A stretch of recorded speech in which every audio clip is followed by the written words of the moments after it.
Como dice el hermano Carlos, ya es la segunda, no es la primera vez. Ya vamos agarrando experiencia, como dicen.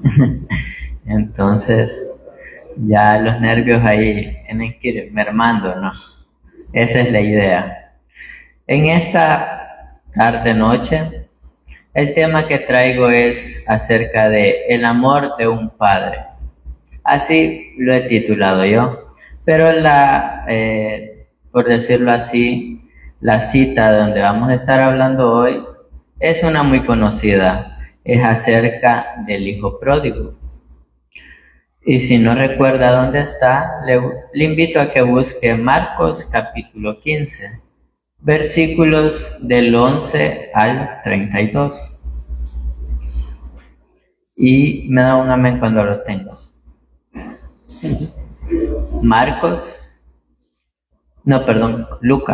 Lucas capítulo 15, versículos del 11 al 32.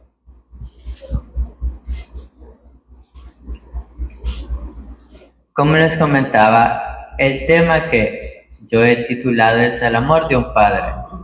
Dios como padre nos permite que tomemos todas las decisiones en nuestras vidas que según nosotros consideramos correctas. Y nos espera siempre con su amor. Él siempre espera que nosotros regresemos a Él y Él siempre nos espera en su amor. ¿Lo tiene?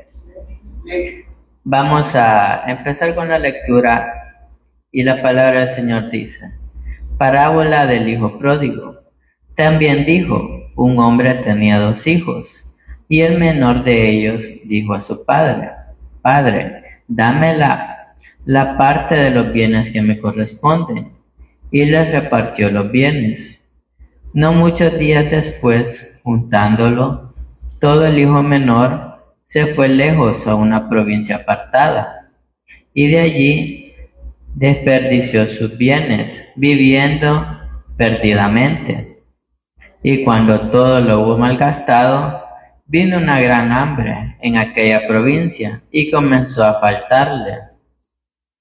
Y se fue y se arrimó a uno de los ciudadanos de aquella tierra, el cual le envió a su hacienda para que apacentase cerdos, y deseaba llenar su vientre con las algarrobas que comían los cerdos, pero nadie le daba. Y volviendo en sí dijo: ¿cuántos jornaleros en casa de mi padre tienen abundancia de pan, y yo aquí padezco de hambre?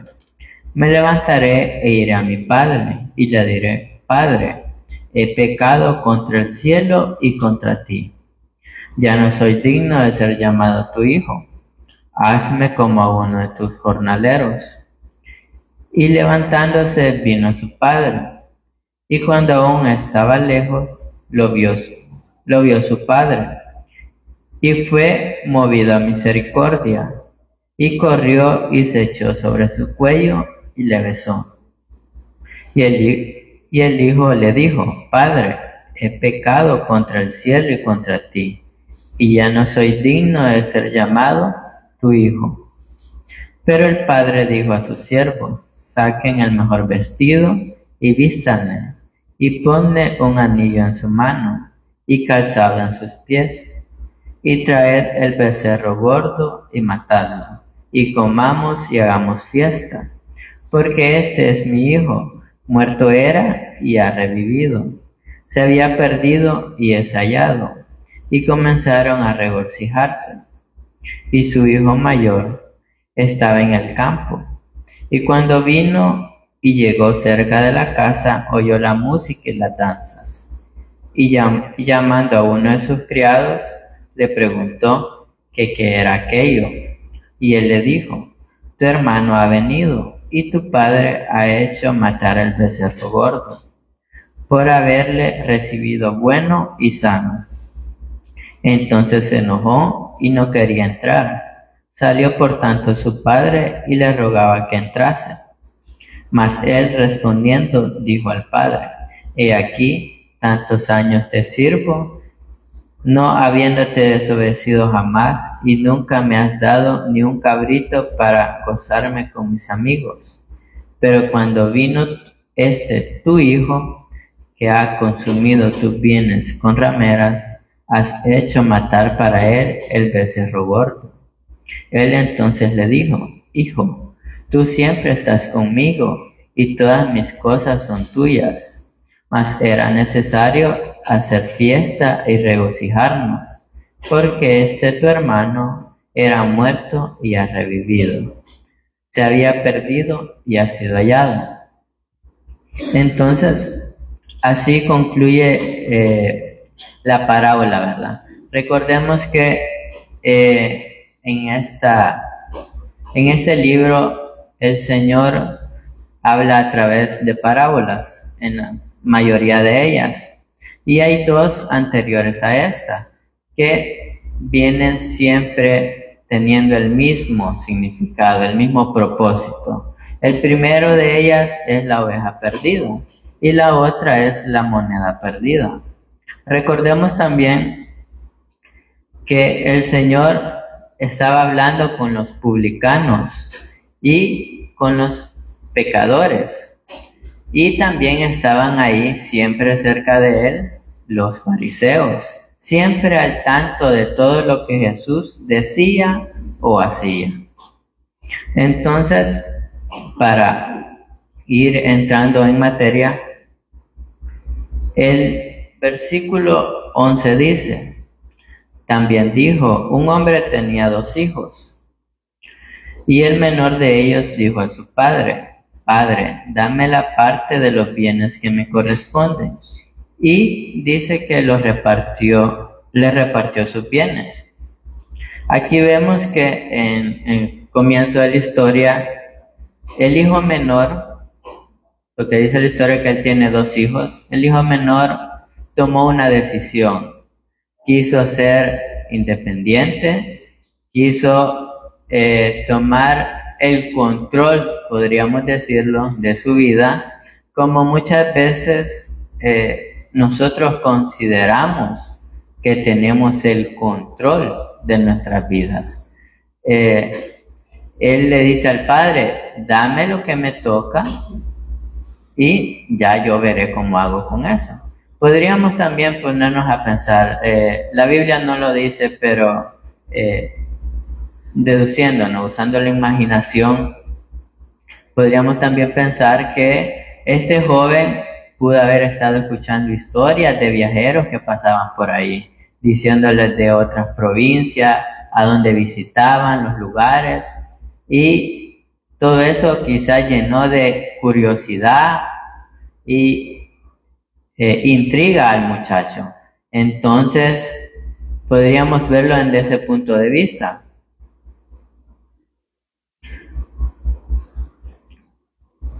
Y recordemos también que cuando a alguien se le da la parte de una heredad, en este caso, normalmente eso se hace cuando ya el papá fallece, ¿no? Entonces, y normalmente siempre el primogénito, basándonos en la escritura, siempre recibía doble parte de la heredad. Entonces, podríamos decir que el hijo tomó su parte, se la vendió a alguien, pero siempre esta propiedad iba a ser de la persona que la adquirió hasta que el padre del hijo falleciera, porque así se dictaminaba en la ley. Entonces, pero también vemos esa insensibilidad de parte del hijo, porque podríamos decir, no pudo pensar a futuro, no prepararme para que cuando ya sea una persona adulta, ya con más conocimiento, experiencia, pueda administrar mejor lo que me toca a mí. Pero por el contrario, él decidió en su criterio, como les decía al principio, Dios permite que nosotros tomemos decisiones según nosotros consideramos correctas, pero normalmente eso no es así. Sabemos que nuestras decisiones normalmente siempre terminan en fracaso.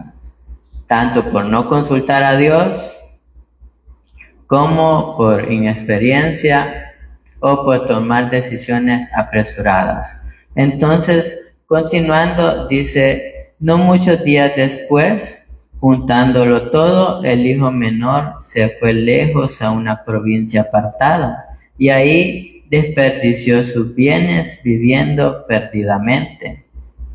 Entonces, esto nos dice de que él ya había tomado una decisión, ya tenía en mente lo que iba a hacer, porque él lo que hizo fue organizarse, digamos, juntar el dinero, juntar sus cositas y decir, ejemplo, ¿no? Vive aquí en el país, en El Salvador, y se va para Estados Unidos. Allá nadie lo conoce, nadie le va a decir nada, nadie le va a estar diciendo a qué hora va a llegar, a qué hora se va a acostar, qué es lo que va a hacer, qué va a comer, qué no va a comer, con quién va a andar, con quién no va a andar. Entonces, esa decisión del hijo menor fue en su sabiduría independencia, ver el mundo y afrontarlo según su criterio, que él podía manejar toda esa situación. Entonces vemos que él se va a otra provincia, pero nos dice la palabra que se va y se aparta, lejos de su familia, pero allí dice que desperdicia sus bienes viviendo perdidamente. Es decir, que podríamos tomarlo en este caso normalmente, ¿no? Un joven con dinero, esas dos combinaciones no es nada bueno. Lo único que termina es en fiesta, en mujeres, en bebidas, comida y muchas cosas indebidas. Entonces, podríamos deducir que este joven hizo exactamente lo mismo. Entonces, pero ahora pongamos otra perspectiva. El ser humano alejado de Dios tiene su vida, trabaja, vuelve a casa, tiene su rutina. Es decir, yo trabajo, yo tengo mi sueldo, yo compro mis cosas, no necesito de nadie. Entonces, podríamos ponerlo en esa perspectiva también como independencia de Dios. Que obviamente eso sabemos que no existe, no podemos vivir sin Dios, pero como seres humanos, nuestro razonamiento humano dice que yo puedo, yo tengo mis planes, si trabajo 5 años, ahorro tanto, consigo mi casa, mi carro, estoy bien, estoy contento. Pero siempre nosotros podríamos pensar eso, ¿no? Pero siempre vienen adversidades en nuestra vida. Siempre va a haber algo que nos va a hacer recordar quién es Dios. Entonces podemos vivir así mucho tiempo, tranquilos, felices, entre comillas. Pero todo llega a su fin. Y vemos el versículo 14 y dice, cuando todo lo hubo malgastado, vino una gran hambre en aquella provincia y comenzó a faltarle. Entonces aquí vemos que dice que ya que se lo había malgastado todo, dice, ¿qué pasó? Vino una hambre, una sequía. En la Biblia dice que eso, en esos tiempos era normal cada 10 años. Entonces, pero viéndolo de otra perspectiva, vemos que el tiempo de felicidad, gozo, disfrute se había terminado. Y ahora venían, ¿qué? Las consecuencias. Porque este versículo 14, eso es lo que nos quiere dar a entender. Consecuencias, problemas, dificultades. También hay que recordar lo que dice Romanos 6:23. A ver si lo podemos buscar.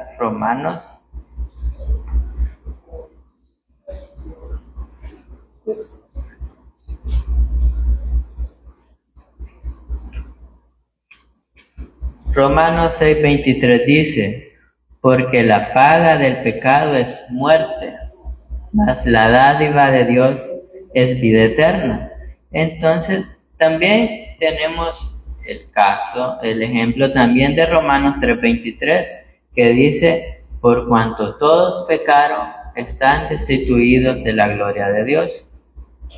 Entonces, ahí vemos que el pecado es muerte, y la muerte significa separación.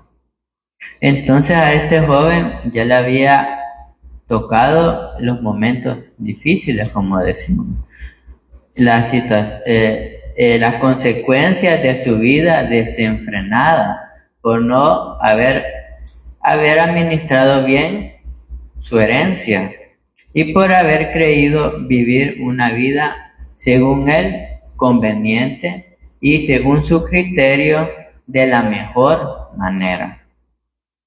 Entonces, luego el versículo 15 dice, y fue y se arrimó a uno de los ciudadanos de aquella tierra, el cual le envió a su hacienda para que apacentase cerdos. Vemos que este hijo fue forzado a trabajar para otra persona. Después de estar en un punto de él dar órdenes, él mandar, ahora él era el que tenía que obedecer.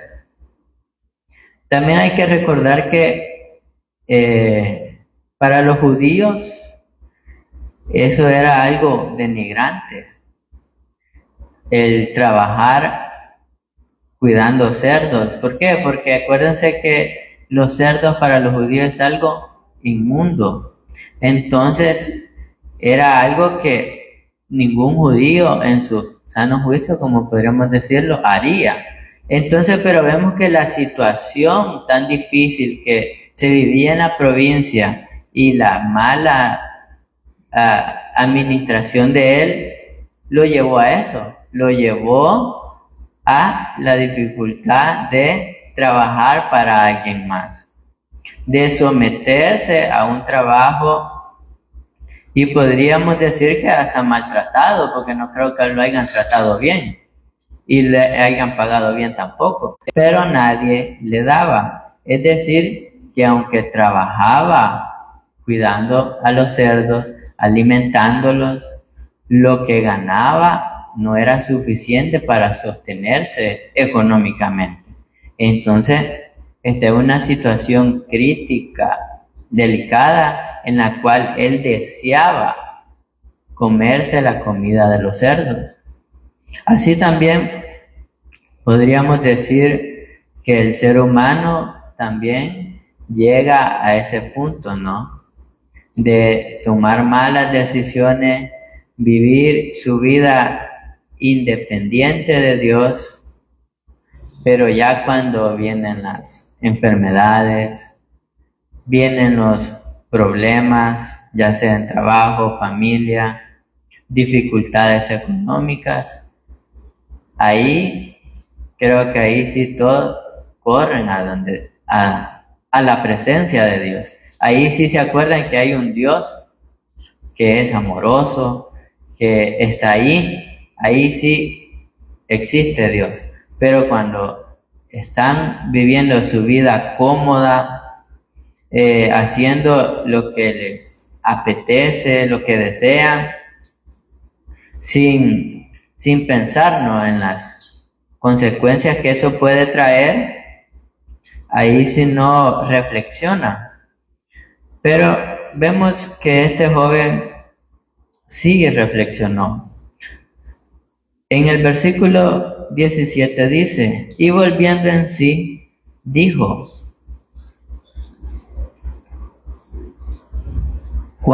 ¿cuántos jornaleros en casa de mi padre tienen abundancia de pan? Y yo aquí padezco de hambre. Vemos también que todas esas personas que estuvieron con él cuando tenía el dinero, la fama se podría decir, ahora ya no están con él. Ya quizás ya no le hablan, ya ni lo ignoran. ¿Por qué? Porque ya no está en la misma posición que estaba antes. Ahora ha sido abandonado, está solo. En cambio, vemos que el joven en esta dificultad, en eso que él está pasando, que se muere de hambre, no tiene nada para comer, él reflexiona y dice que los jornaleros, es decir, allá donde su padre, los que trabajan tienen abundancia de pan. Recuerda él eso. Entonces vemos que él cambia su forma de pensar. Estamos viendo que ahí empieza el arrepentimiento. Recordemos que en el Señor solo vamos a encontrar paz, gozo, tranquilidad y estabilidad. En el Señor todo es bueno, no hay nada malo. Pero como seres humanos, ¿no? Nuestra naturaleza inclinada al mal siempre nos dice, no vayas hoy, dormite, estás cansado, te lo mereces.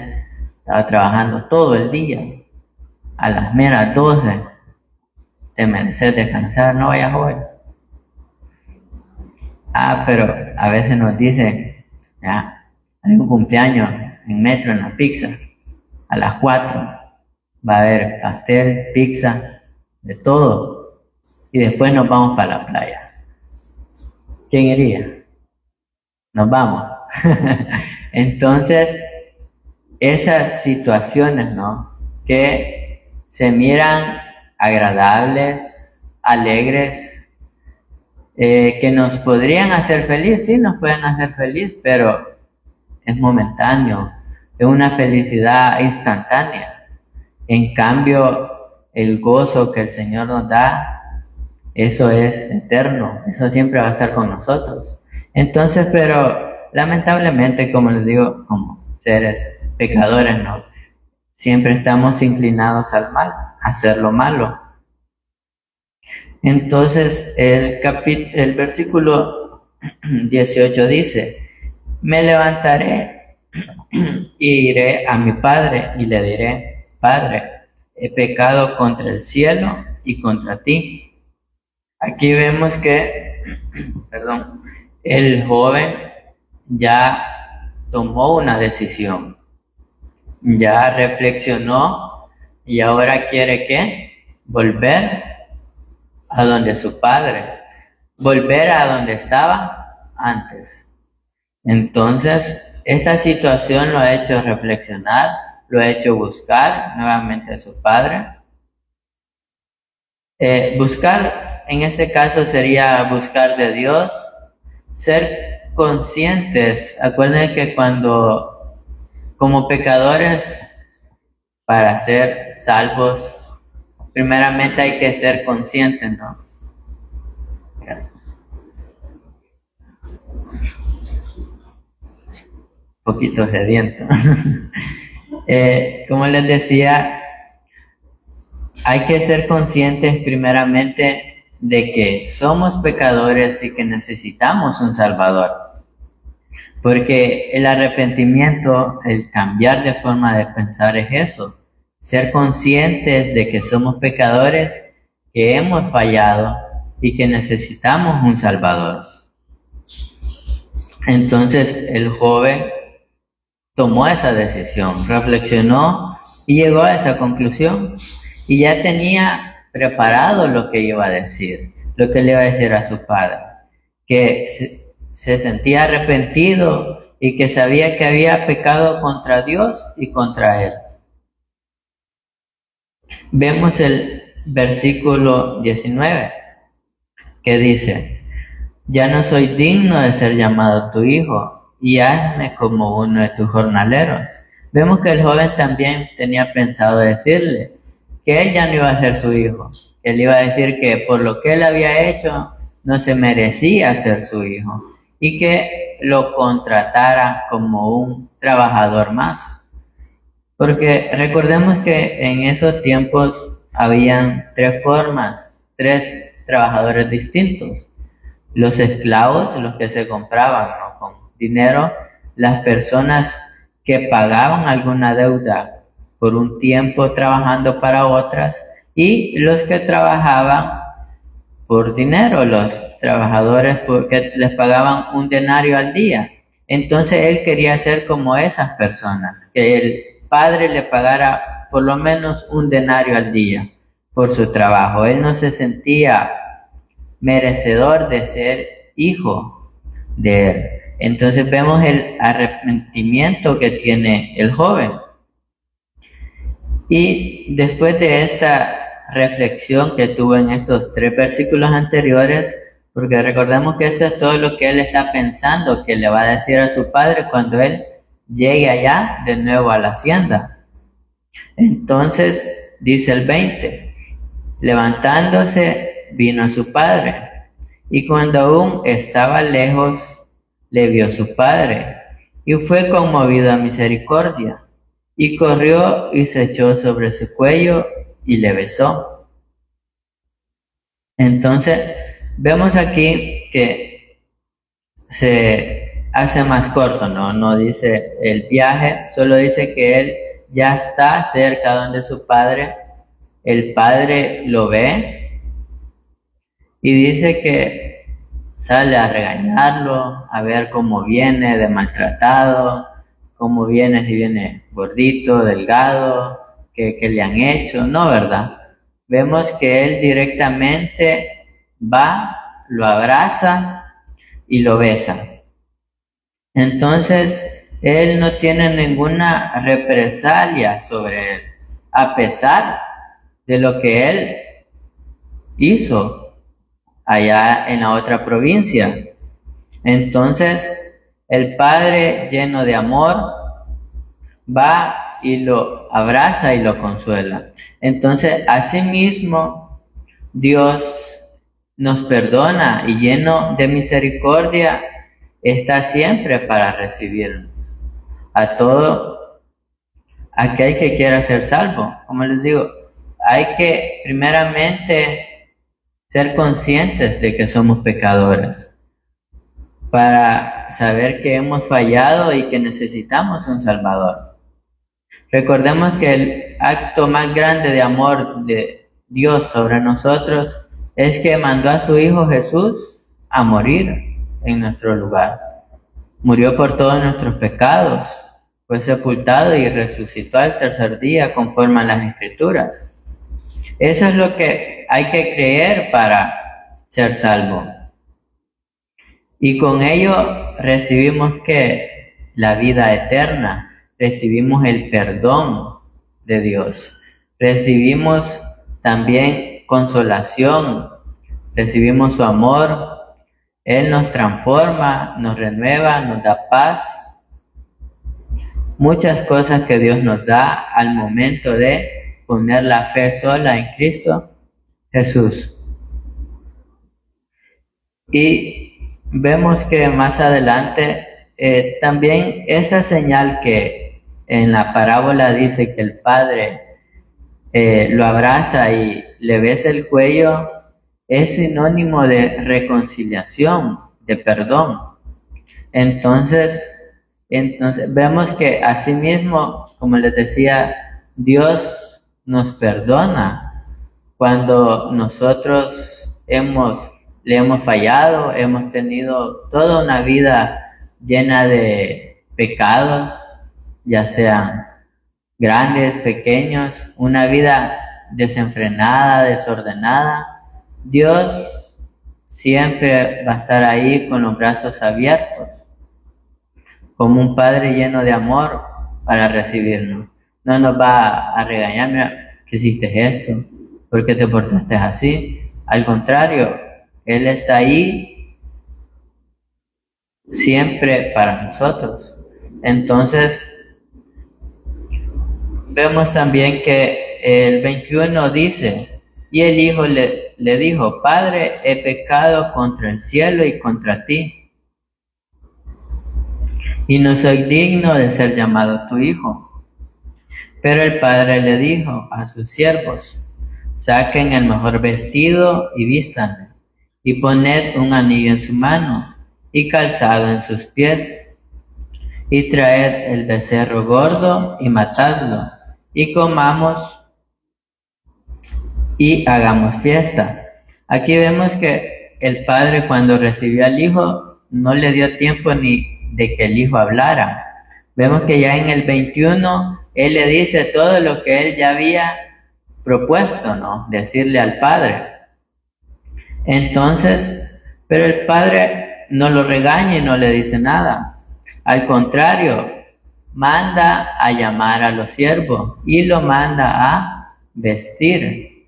Le dice que lo vistan, que le pongan el anillo y sandalias y que manden a matar al becerro más gordo. Esto nos dice también el lado bíblico que Cristo, cuando nosotros ponemos la fe solo en Cristo, en el sacrificio que él hizo en la cruz, Dios nos transforma, nos cambia.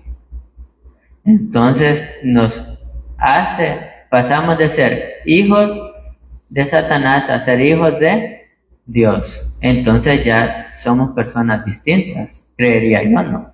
Entonces tenemos, podría decirlo así, vestiduras nuevas. Y el anillo significa que vuelve a retomar, o es decir, vuelve a tener el poder que tenía antes el hijo cuando se fue. Como les decía, esto también podría significar también que pasamos de ser hijos de Satanás a ser hijos de Dios. Eso nos da a entender este versículo, que Dios nos transforma, nos cambia, nos hace nuevas personas a través del sacrificio de Cristo Jesús en la cruz. Vemos también que dice que manda a matar al becerro.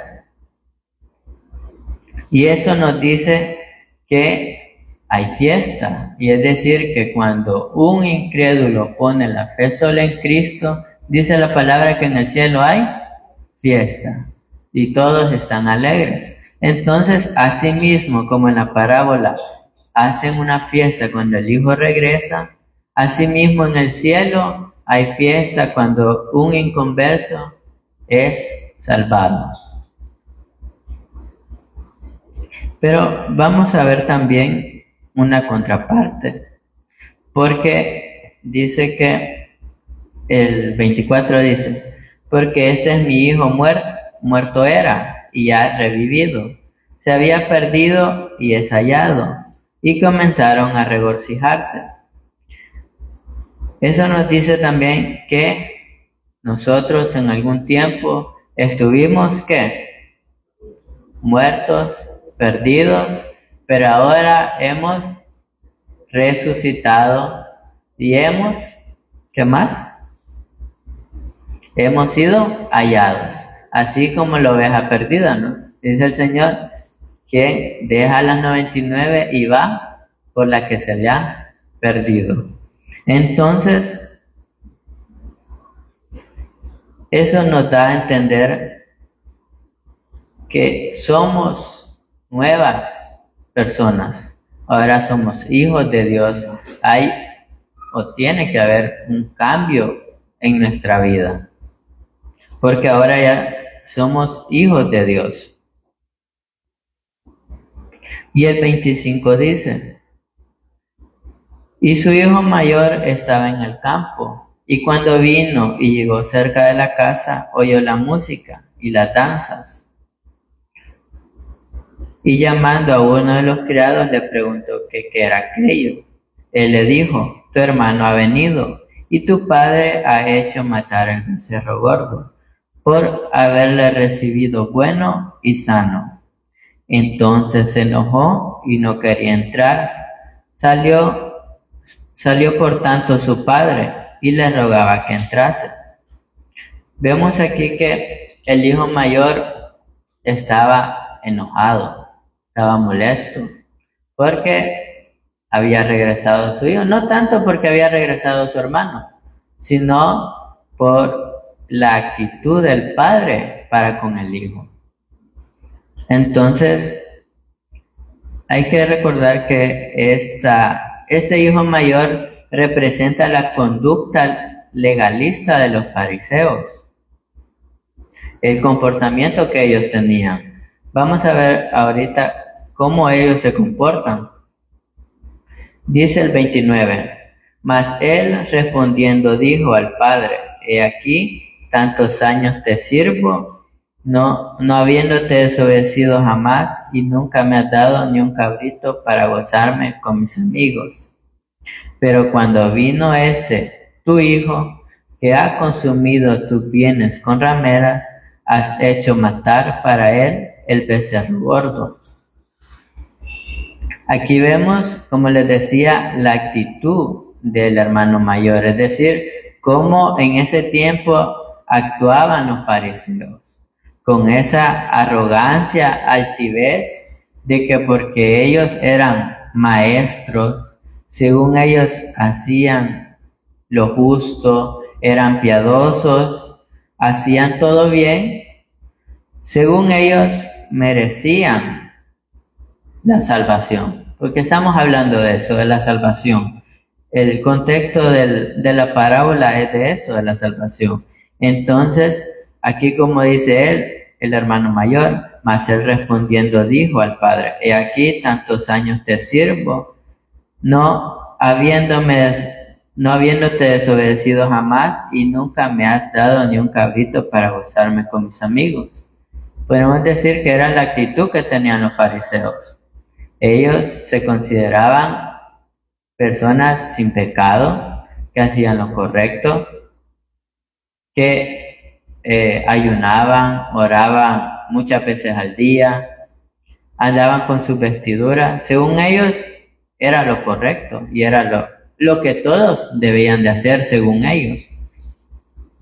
Entonces, porque vemos también que no le dice mi hermano, sino que le dice tu hijo, como si no fuera parte de él, como si no fuera su hermano.